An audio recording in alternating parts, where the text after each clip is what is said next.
Good evening. তো আপনারা সবাই আজকে জানো তোমরা যে আজকে আমার মায়ের জন্মদিন। হ্যাঁ হ্যাঁ। আর হচ্ছে তো আজকে আমার অফিসে ছিল, আজকে অনেক কাজ ছিল, আজকে রাতের বেলা একটা অবস্থান আছে সেটাও আপনারা জানেন। আর তো সেই কারণে সারাদিন সেরকমভাবে কিছু করতে পারিনি। আজকে সকালবেলা ইলিশ মাছটা জেনেছিল, মা রান্না করেছিল, সেগুলোই খাওয়া দাওয়া হয়েছে দুপুরবেলা। আর এখন গেছিলাম গিফট কিনতে। কী গিফট কিনেছি সেটাই, সব মায়ের পছন্দের জিনিস এনেছি। কি এনেছি? ও মা, কী করো? লাইটটা জ্বালা, অন্ধকার করে সব বসে রয়েছে। হ্যাঁ, মা বসে আছে। এই যে তোর খবর। তা কি দিদাকে কিছু গিফট টিফট দিয়েছিস? দাঁড়া দাঁড়া দাঁড়া, হাতের থেকে পড়ে যাবে। কি দিবি?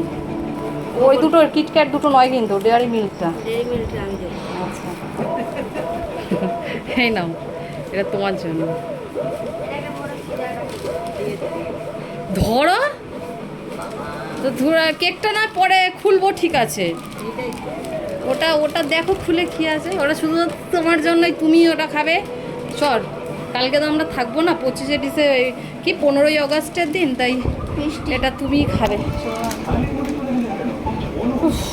খোলো না, খুলে দেখো না ওর মধ্যে কি আছে। ওটা তোমার জন্য আমি তৈরি করিয়ে নিয়ে এসেছি।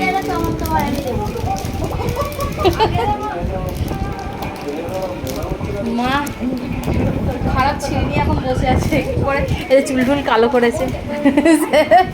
জানি আজকে জন্মদিনের ভিডিও টিডিও হবে, ফটো তুলবে, তাই জন্য চুল কালো করে বসে আছে।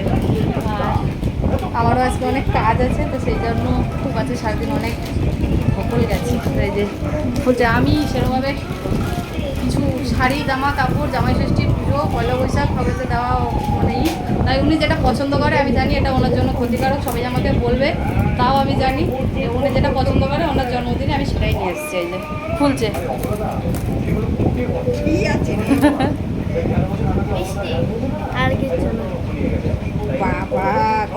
এটা আছে রাবড়ি, ওটা রসমালাই, কি দেখি না, আর এই যে ওনার যত পছন্দের সেইগুলো, আর কেক আছে। তুই কি দিবি? তুই কি দিবি? কি ক্যাডবেরি দিবি? কি ক্যাডবেরি দিবি? তো এই আজকে একটু পরে আবার বোন আসবে। বাবা, আমার ঘরটার কি অবস্থা, দুরবস্থা, অবস্থা নয় দুরবস্থা যাকে বলে। তো একটু পরে আবার আসবে আরও একজন বোন আসবে, আর ওর মেয়ে আসবে। আর আজকে আমি এতটাই ক্লান্ত, নিশ্চয়ই আমাকে দেখে সবাই বুঝতে পারছো। মানে আমার আর ভাল লাগছে না কোনো কিছু, যেই কারণে এখন বেরিয়ে আমার একটা কেকের অর্ডার দেওয়া ছিল, কেকটা নিয়ে আসলাম। আর হচ্ছে মায়ের জন্য মিষ্টি গিফট প্যাকটাও অর্ডার করা ছিল, তো সেইটাও আমি নিয়ে এসেছি এখন। আর ঠিক আছে, দেখা যাক পরে কি হয়। আবার নেক্সট দেখা হবে কোনো ছোট্ট একটা মিনি ব্লগে। ততক্ষণ টাটা। আর প্লিজ তোমরা সবাই একটু আমার পাশে থেকো, সাপোর্ট করো, সঙ্গে থেকো। আমার ইউটিউব চ্যানেলটা সবাই একটু সাবস্ক্রাইব করে দাও, তানিয়াজ ডেইলি ব্লগ। আর এখানে একটু বেশি করে লাইক কমেন্ট শেয়ার করো প্লিজ প্লিজ। আর অসংখ্য ধন্যবাদ আমার এতক্ষণ ব্লগটা দেখার জন্য। টাটা।